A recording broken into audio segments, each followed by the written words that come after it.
Today I want to talk to you about your remarkable message. Everybody has a message that they need to share and that they want to share with the world.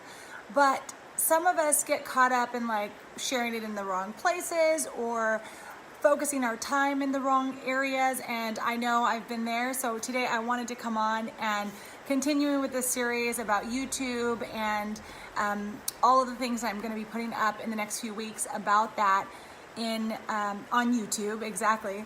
I wanted to really kind of talk to you guys about, there are a number of different platforms that you guys can use, and the most important thing is to really think about who you're trying to reach in those platforms, and knowing that there are 3 different ones that you really should be choosing from in order to have basically the best chance of reaching those specific people. So I'm going to dive all into this, and the first thing I want to talk about is who you want to share this message with. It really is extremely important to understand who your target audience is and why you want to speak directly to them. And as nonprofits, we generally have 2 to 3 different audiences that we're talking to, and as businesses, we generally have one audience that we're talking to because we have one type of customer that would be our ideal person that we want to either buy our product or buy our service. So as a nonprofit, today we're going to be talking about trying to reach your donor.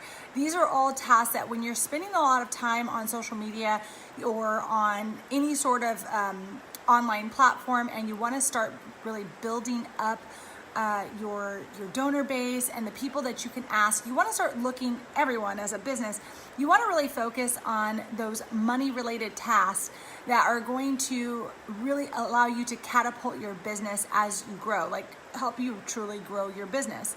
And a lot of that depends on relationships and trust, and if somebody understands your message and if they're getting your message in the first place. So I want to start with who to share your message with. And I talk about this all the time. I actually have a video on how to determine your target audience. It has a worksheet that you guys can go through to help you get to that target audience. But everything that you say and do related to your business really needs to be focused on who that target person is. And so it doesn't necessarily mean that it has to be someone that you already are working with. It could be someone that you're hoping to work with in the future, or someone that you're hoping will resonate with your message and want to work with you in the future. We all have people that we want to work with, and we have people that we attract to our businesses, no matter what, however you put your message out there.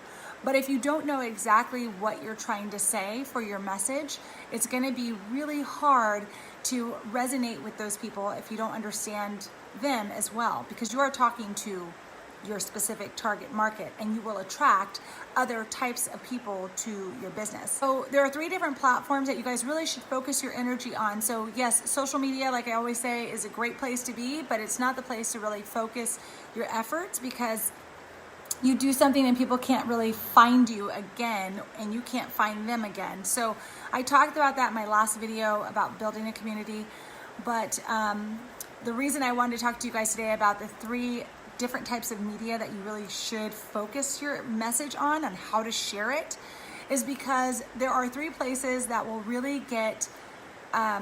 gain traction for your business that you can then use on other platforms like social media, like TikTok and Instagram and other places like that. That will make your job actually a little bit easier rather than always kind of scrambling to come up with new content.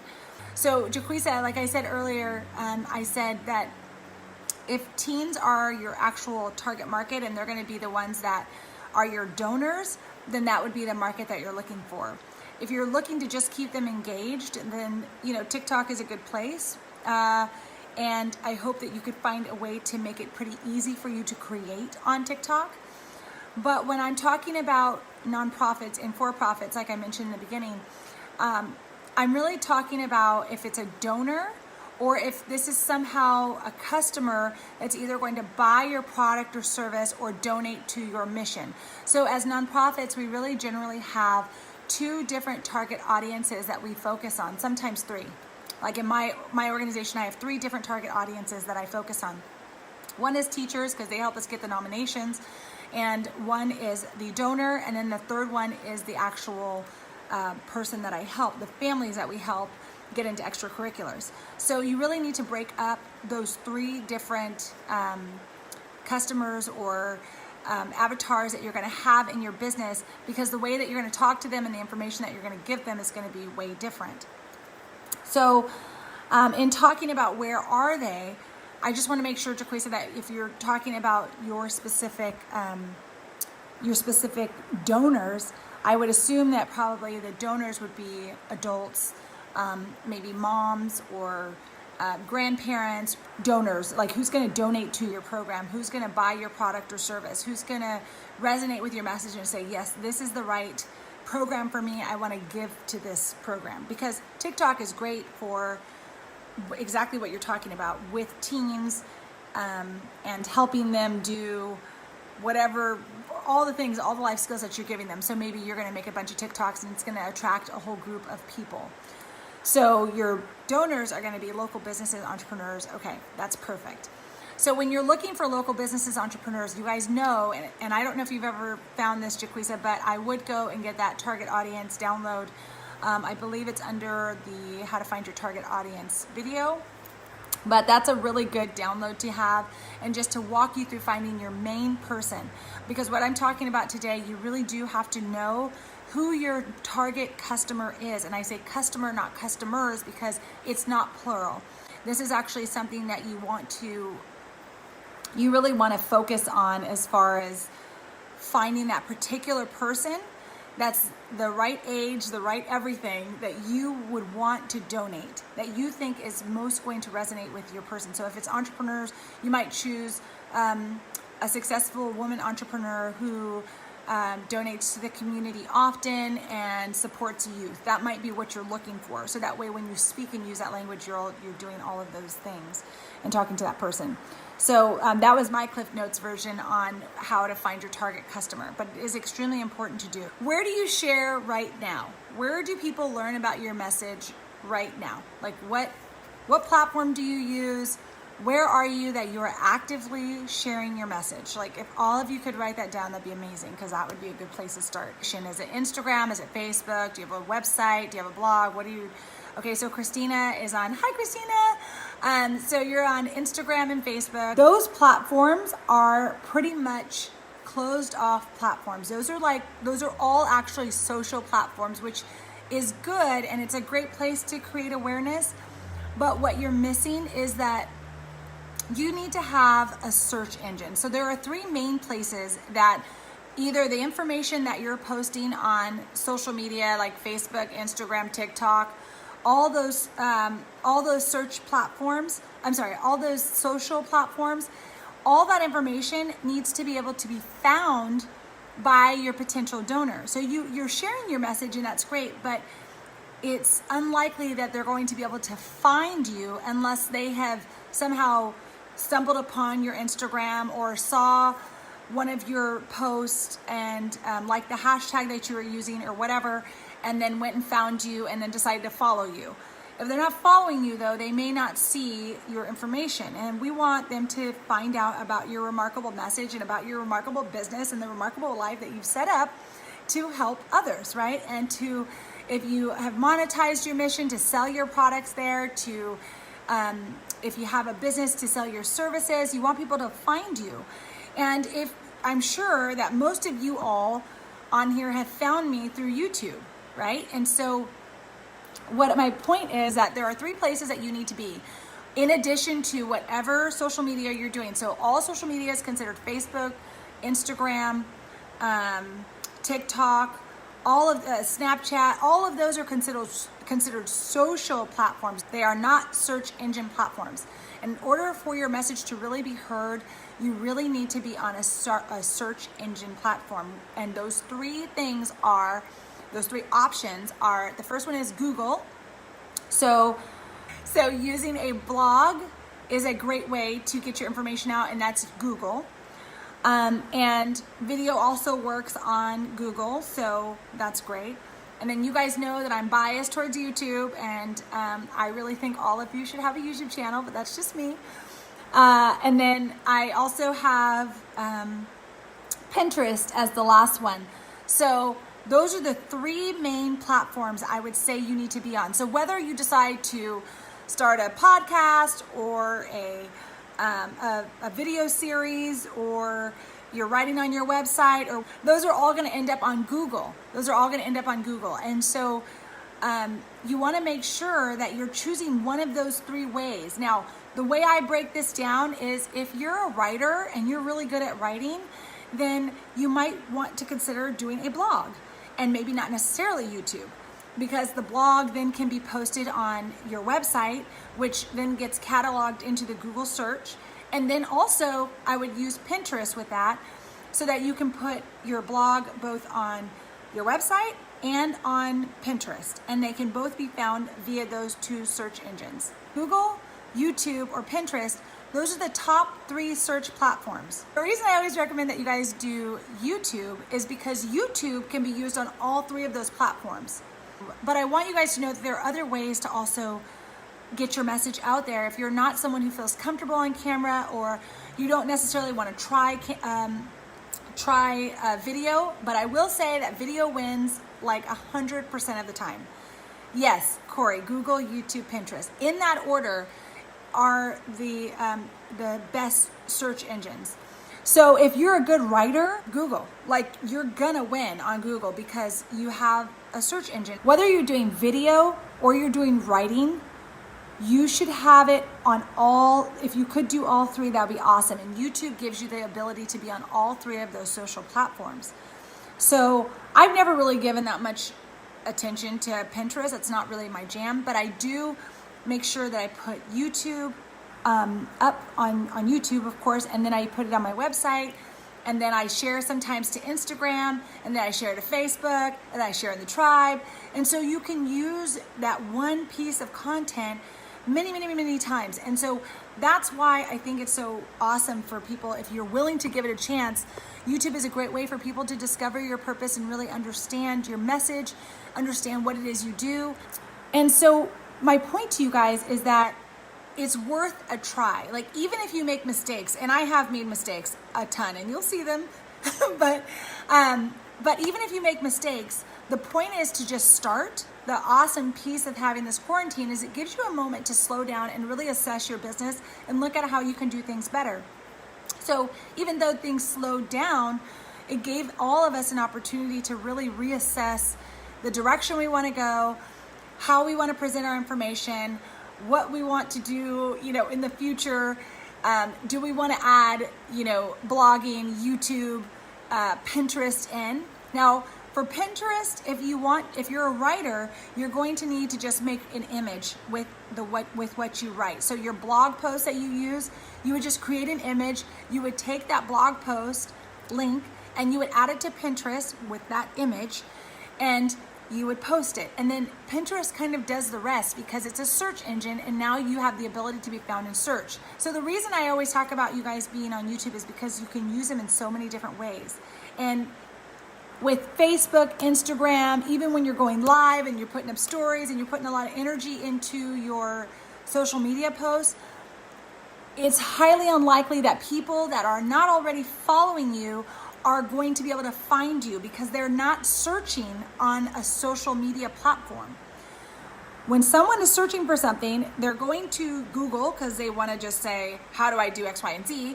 Or they're going to YouTube and they might say, how to da-da-da-da-da, or someone might talk about how to improve my self-confidence. And this is where tomorrow's video will really help you, because I've got a big tip in there for you guys on how to set up your videos so that you can be found in search. And this is what messed me up with my original video. I started with, I wrote out how to start a nonprofit. And I wrote that video, I created that video specifically because I had a hard time finding information. So I was trying to solve that problem for other people. But you have to get your message in search is my point. So if we're talking about someone like Jaquisa and we're talking about life skills, it might be how to apply for college, or how to get your son or daughter into the best college. Because your market is your donor is not the child. Your donor is the parent. So you're going to be talking to the parent. because that's your ideal customer. Everything you say and every video you make, every post, every blog post you make, everything would be directed at the parent, not at the child. But if you were going to be on TikTok, then you would use TikTok as a way to connect with a child and talk about like how to get yourself in college and do some fun video about how to do that. So can you guys see the difference between a search engine platform and a social media platform when it comes to sharing your message? Because it is extremely important to understand the difference between those two. And I used to always call them like inlets and outlets. And if you've been with me for years in the tribe, then you've seen that live where basically that's what I talk about. There's inlets and there's outlets, and the outlets are the places that you can attract and find lots of different people, donors, customers, people who want your products and services. And those outlets are the search engines, because people are really they can really find your message. They can be typing in how to get kids into college, and Jaquisa's post can come up from her website. Then once they're on that post, they might want to look around and see, oh, what is this girl all about? What is this relating to? Like, what else does she talk about? And you can mix it up. Like if you're a writer and a YouTuber, that's awesome too. You can mix up those things on your website. You're always going to want to house everything you do on your website. So if you think about, I'm going to do this the best way I can, you guys. So if you want to think about like a house, you're going to have your house, and your house is your website, and that's going to house all of your information. It's going to be like your storage place. So you don't ever want to just build on one specific platform. Like you don't want to just have Instagram and have all of your content on Instagram, but people have no way to contact you or be with you or be with you. Oh my God. Or, follow you in any other platform. You want people to find you, and you want to direct them back to your website. And on that website, they might find blog posts, they might find how to donate, they might find YouTube videos, they might find all different types of things. They might find all different types of information on your website, which is what you want. But let's say that now we're going to go to do a seminar somewhere, or we're going to a conference and we're going to talk to a bunch of people. These people have come to this specific conference because they want to hear about this specific vein of information. And that's what you're doing when you go onto YouTube or Google. You're essentially creating your own, I know this sounds so corny, but you guys, this is how I think of things. But essentially you're creating your own conference for people who want to learn about what you're teaching, or they want to know more about what your message is. Then say you're back at your home now and you have all your information. Okay, well now it's time to go to a cocktail party. And I've always thought of social media like a cocktail party, like things you would talk about at a cocktail party, or what are the things that you would put on your social media. You keep it light, you keep it motivating, you're kind, you're happy. You might talk about some information that you found somewhere, like on Facebook. You might throw up an article about something that's related to your mission or something that you care about, but you talk about all different aspects of your life on social media. I talk about my kids on there. I talk about like vacations. I talk about all those different types of things. But on my channel, when you're coming to the conference, I'm talking about how to get your message out there, how to build a remarkable business and a remarkable life. And how to unleash your you're something amazing, all of those things. I'm not talking about those specific things all the time though on my social media, because I think of it like a cocktail party. I would be a real snooze or a bore or whatever if I talked about that stuff on my social media, at a cocktail party, right? So find your conference space, wherever that's going to be. It's going to be one of those three places: Google, Pinterest, YouTube, or Pinterest.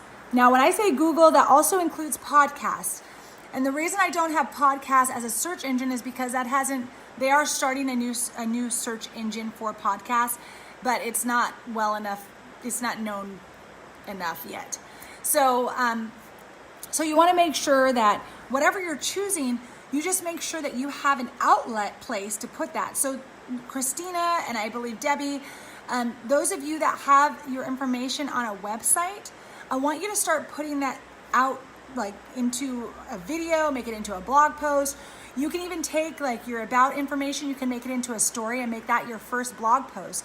Like, why did you start? That's a good place to start. If you're going to do it on YouTube, I would say something like anything that you're solving a problem on and you can show someone how to do it, or you can talk about it in a video, I would do that on YouTube.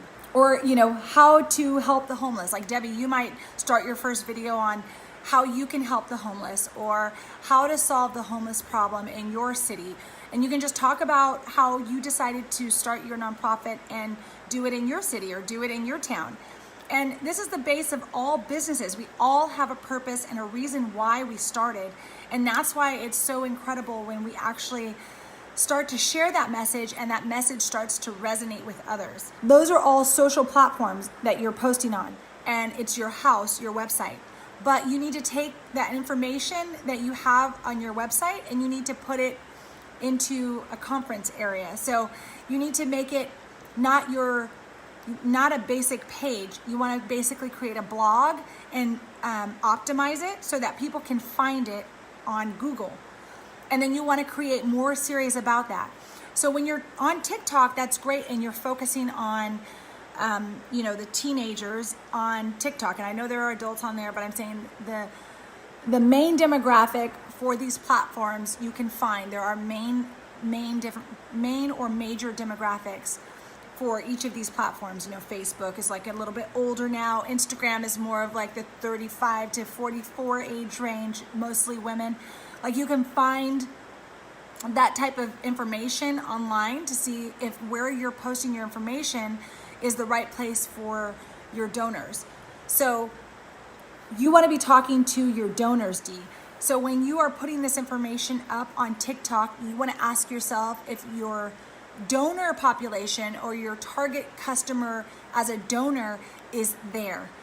That's where you want to be sharing that information. So it's like a bonus if you put it on TikTok, but understand that even IGTV is not a search engine. So you guys will see that if you ever see any of what I do, I take a snippet of my video and I put it on IGTV, and then I direct people back to YouTube. I say if they want to watch, they can either watch on YouTube or they can watch on my website. And on my website, it links them back to YouTube as well, so that you can capture those views. So I had someone recently that was working on Dee. I would actually, for you, sorry, I'm going to go back to the person. But Dee, for you, I would actually say that you'd be very, very good on YouTube. You have a fun personality and you don't have a problem talking. You're teaching about reading strategies. You could be reviewing books, and you can do both. I said both. You guys could do, if you're good at blogging and writing, then you can do blogging and writing. But yes, I would say post your video on YouTube. Exactly.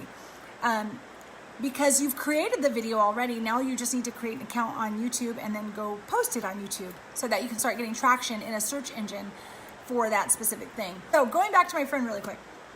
So she was talking to me about, she was trying to post her videos and she was posting her whole entire video on IGTV. And the problem with that is, you're losing those views. You always want to be redirecting people back to your website or back to your community or back to something that is yours and not necessarily another platform, if that makes sense. So Dee says, I'm creating online courses on reading on Thinkific for profit, so I'll also use those vids for YouTube as well. I actually already have. Okay, hold on just for 1 second. Okay, so Dee, the only issue I see with that is if you are creating a video that's going to go into your online course, I would not share that video on YouTube because that is going to be proprietary information, and that's something that you want people to pay for. But I would create videos that are going to be related to that information, but maybe you give the how to do it, in your actual paid course. But when you are trying to attract people to your actual online course, you don't want to give out word for word all of that type of information, if that makes sense. I hate to be so focused on YouTube, but I do think it is the platform that gives you the most options to really share your message, because when you're writing, you can't necessarily put writing on a YouTube platform to be searched, right? Because it's a video platform. But your video platform can be on Google and on Pinterest as well as YouTube. And so when you go to search Google right now, if you go in there and you search how to do something, likely the first search that you're going to come up with is a video. They even have like a whole video section specifically for Google. And Google, owns YouTube now. So it's smart to put yourself out there if you are even remotely interested, and you can do a talking head type thing, kind of like I do, where I just sit there and I talk. If you can do that, do it.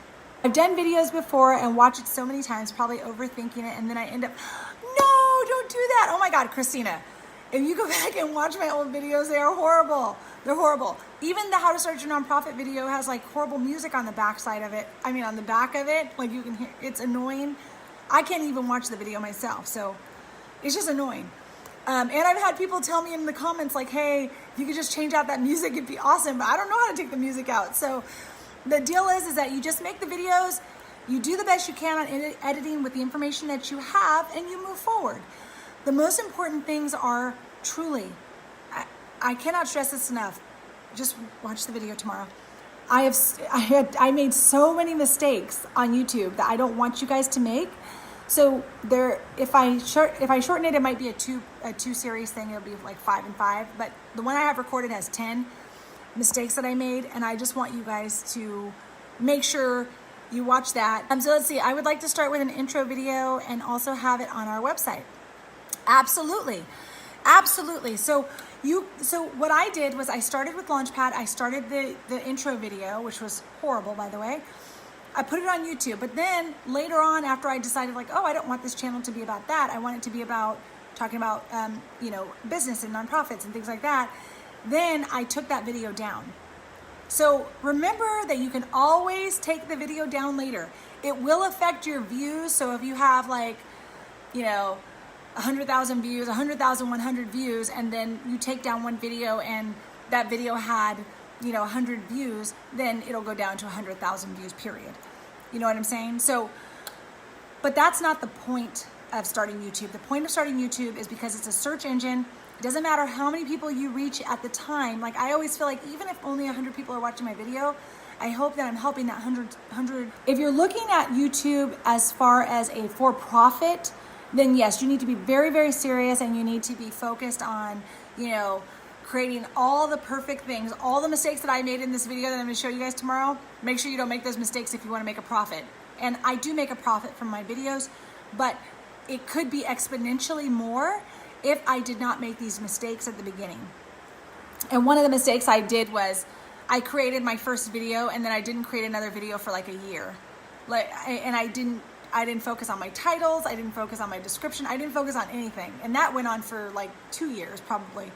So my point is that you can win on YouTube, and depending on how you set up your title, Corey, how you rank and search, you could be found and your video could be very successful. And the videos that come along after that can make your YouTube channel successful. So just remember that every creator on YouTube is always learning and they're always improving. And you're going to start and you're going to just improve as you go. Christina, did you find yourself overanalyzing the videos you make? Christina, no, because look how crazy I am on video like this. I talk to you guys like I would talk to you if I knew you in person, because I can't be anything different, right? I mean, on video, I feel like I got a little bit more stiff, where I'd be like, hi, and then I'd cut out all of my uhs and ums, and I try to do that as much as I could. But no, I did not overanalyze my videos, because if I did, they'd be much, much better than they are. But my point is that you are not there to be perfect. You're there to get your information across. You want people to resonate with your message. And in order to resonate with your message, they really have to, one, understand what your message is. They have to know that the message is for them, so that you are speaking in the tone that you want your ideal customer to understand. So Christina, I don't want you to like analyze your videos. Just create the video, make sure that the most important thing is that you got your message out, like you got to your point, and you know that you said what you wanted to say in that video, because that's really important. And I don't just record and post. I used to, and you can see the difference in my old videos to my new videos, but now I generally do some sort of outline first, and then I go and record. Yes, I used to do that, but I do not recommend that. I recommend that you actually just write out your outline, practice, so you might actually create like 45 minutes worth of video for 15 minutes worth of content that you're actually gonna post.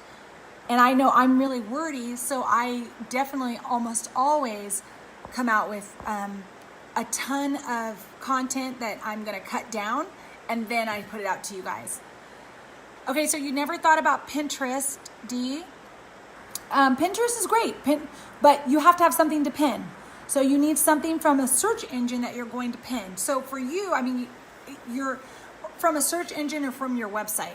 So for you, Dee, when you're talking about like reading strategies, I would take some of those reading strategies that I see you put some of those on Instagram as text, but on Instagram, I would just put the graphic that you make on, say, Canva or something.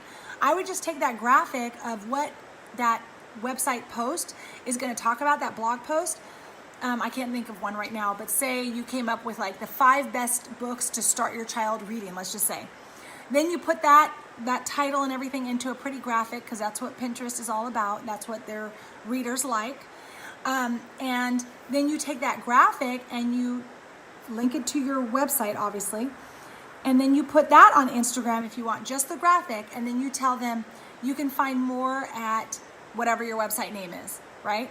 And then they can find the post there. Then you take that graphic and you also put it on Pinterest from your website. You do it directly from your website, so that everybody's now coming back.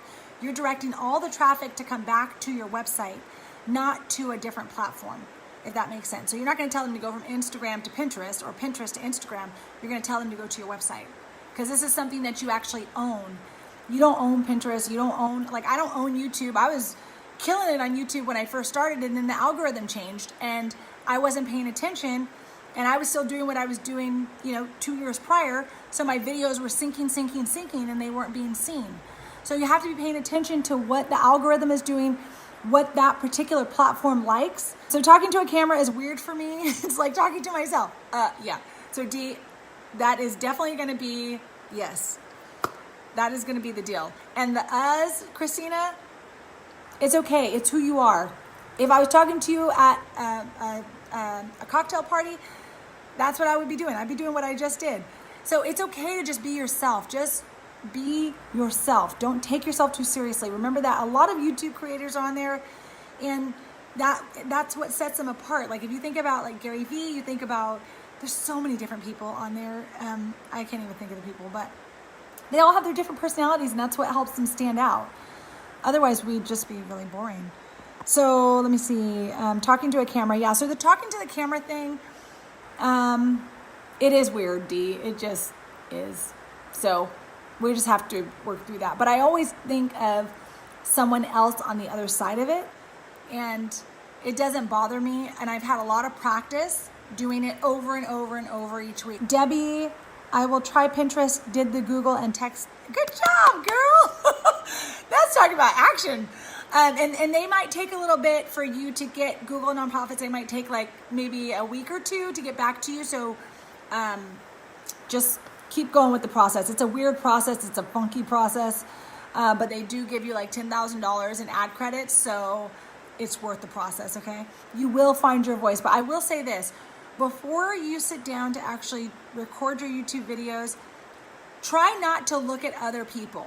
Like don't watch YouTube videos right before you go and record your own, or before you write your outline, because you want to make sure that you're coming off as authentic as yourself. And it's very natural for people to take on other people's mannerisms, or the way they talk, or the way they say things, or whatever, when you're watching someone. So I'm just daring all of you, and I will get off of here in a minute, I promise. I have gone like way over. But I'm telling all of you to actually just start, just do it. Like, and if you don't like the video, you don't have to tell anybody about it. That's the beauty of this whole thing. And I think that's kind of why, for me, when I first started my videos, I didn't say anything about it because I didn't even really know what I was doing. I was like, I'm just going to put this video up there, and if people find it, great. If they don't, then that's okay too. But then even when people started finding the video, I still didn't say anything because I was worried about how the video looked. And I don't want to tell friends and family how the video looked because it looked really bad and I didn't look like a real YouTube creator. So I never told anybody, and I didn't really have a business idea to go along with it. But you guys are starting from the reverse. You have a business idea that you've already started with, and you're just trying to get your message out there. So you're starting from a whole different place than where I started. I was just like, let me put this information up hoping to help somebody. And it did, but I didn't have the next step. Like, I didn't have a community. I didn't have a course. I didn't have anything. And you guys are starting from the opposite side, where you have a nonprofit, you know where you want to direct people, you have a business, you have a course, D, you've got a lot of things. Jaquisa, you've got things that you want people to know about kids, or like life skills you want them to know, or you have a TikTok account. All of that stuff should be housed on your website so people can find out other places for you to go. So sometimes you'll see that I have also on my YouTube channel that you can follow me on Instagram. And the reason for that is, like, it's just a bonus place. And usually I'll say, like, if you want more personal, more personal side of who I am, follow me on Instagram. I'll say that because I know that it's just my personal, I don't have any pressure on Instagram or posting every day, which I started out with. I don't have any pressure on there because that is not where I'm trying to actually gain traction. So this is the kind of stuff that we talk about in the Academy, because it really is important to create a strategy for your organization and to really know this is what's most important, this is where we have to focus, and this is why. Deciding and knowing what success looks like to you as, as a business owner, as a founder, you're leading a lot of people, all of your board of directors. So you have to make sure that you know where you're going and why you're doing certain activities and how they're going to affect everything else that you do. Because what I don't want to happen to you guys is to be spending a lot of time focusing on Instagram posts every single day and making sure you're filling up your stories and making sure you're filling up your Instagram your feed. And really where you need to be focusing, and so that you can be found and find true donors and people who really resonate with you, is on a search engine. And so you really should probably be focusing more of your efforts on creating a longer form blog post if you're a writer, or creating videos that will help people find out more about your organization, or creating, Pinterest images so that they can find out exactly what your message is all about. And we want to take them from the cocktail party to the conference to our house. Once you start to reorganize your strategy with just those 3 things changed, like focusing on how social media is, like, you don't go to a cocktail party every day. You go to a cocktail party maybe once a month or less, okay? You don't meet somebody on the street every day. You meet them maybe, once a week. And when you have that person in front of you, you want to direct them somewhere else. I want you guys to please start something. Like, I don't care if it's starting up a blog, starting up your YouTube channel, whatever it is. Like, please just move forward with it and take action. Thank you all so much for being here, and I will see you next week. Have an awesome week, you guys. Bye.